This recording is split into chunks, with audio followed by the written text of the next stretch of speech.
Well, everyone, it's time for us to go and take a look at the iPhone 13 and see how this phone holds up in the middle part of 2023. Now, I will definitely tell you this phone is still completely worth buying. It's not really bad in any way so far. It is 1 generation old. It's going to be 2 generations old in a couple of months, but I love the iPhone 13 and I think it's a beautiful device for sure. Now, there's been a few things that have changed with this device so far this year since my early 2023 review of this thing, and one of those things just happened, which we'll talk about in a second, which you guys probably already know. But on the outside, hardware-wise, this device still looks very good. You still have that 6.1-inch Super Retina XDR OLED display on the front, and I think it's a really good panel. You know, of course it's 60 Hz, but I think it's good. There's really not a lot to complain about here, and it's a good quality panel for what you're basically getting. So I think that's always been a very, very big, strong thing to keep in mind here. Now, you're still getting lightning port at the bottom, you're getting a notch up top, which is totally okay, and on the back, you're getting this standard glass back, which I still think looks very good. You know, if you're getting a phone like this, it's still going to look very good, it's still going to look very strong, and for the most part, no matter what you're going to do with it, it's still going to be a fairly modern looking phone. You're getting that dual camera setup on the back,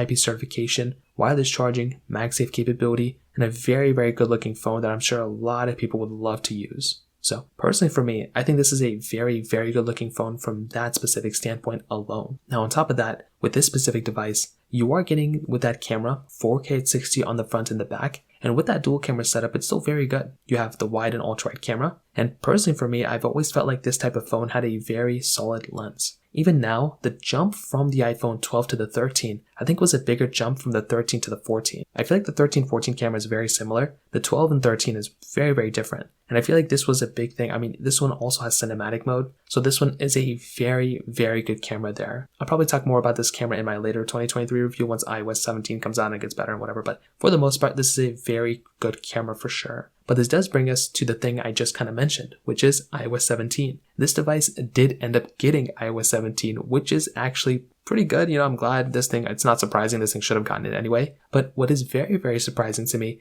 is that with a device like the iPhone 13, this is a phone that is, you know, going to be getting basically all the features within iOS 17. I don't think there was a specific feature. Maybe there's like 1 or 2 features that the iPhone 13 didn't get that was specifically for the Pro models, but this is a very good iPhone, and it's going to be a very good iPhone for many years from now. The fact that this thing has gotten basically all those features within iOS 17 is very good, and that's something that I love about this phone. So if you're planning on getting an iPhone, like the iPhone 13, you should feel good that you're still going to be getting a phone that's getting all the features within iOS 17. I have already installed it on my iPhone 13, and it's been a rocky experience. There's definitely glitches and everything, but like I said, do not install this on any iPhone at all. It is not a good idea because you're definitely going to be running into problems and having random glitches all over the place. In terms of performance, this device does have the Apple A15 Bionic chip inside of it with 4 GB of RAM, and it is a very good performing phone. You know, I think overall it's performing fairly decent, and I think that's one of the better things to keep in mind when you're getting a phone like the iPhone 13. It's still going to be good to go. It's still going to have lots of, you know, cool things going on, and I think the performance is really not even something I would even think about. It's a very good performing phone, and I think that in and of itself deserves a lot of credit with this device. So to kind of sum it up, I think the iPhone 13 is still very good. I think everyone knows that. But I would also say that with a phone like the iPhone 13, it's only going to get better with future iOS updates. And the fact that it already got iOS 17, it's going to be getting a lot more updates in the future. And the fact that it got almost all the features within iOS 17 makes me feel very confident recommending this phone probably to a vast majority of people. So in terms of that kind of covers it up there. If you have any other thoughts or questions, let me know in the comment section below. Hit the like button, that'll mean so much, but definitely hit that subscribe button. More importantly than everything else, I love every single one of you guys. Hopefully I'll catch you guys in the next video. Peace out till then.